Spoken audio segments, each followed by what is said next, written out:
Hey guys, today we'll be learning how to mute Viber call notifications, and now let's dive right in.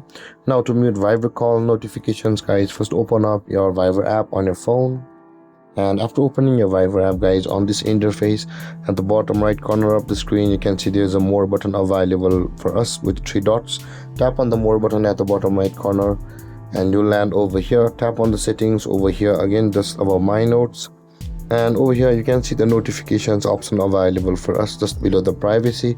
Tap on notifications and you will land over here. Now in order to turn off Viber call notifications, you can see you'll be required to scroll down, and where it says notification sound, tap on it and you will land on this interface. Now in order to turn off the call notification on Viber, where it says the allow notifications option available for us, there's a toggle icon at the right side of that, guys.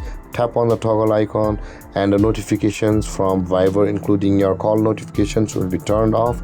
And with that being done, guys, this is how to turn off your Viber call notifications. And if you have any confusions or questions regarding the topic, feel free to comment in the comment section below, and don't forget to like, subscribe and hit that bell icon for more videos. Thank you for watching, guys. Peace.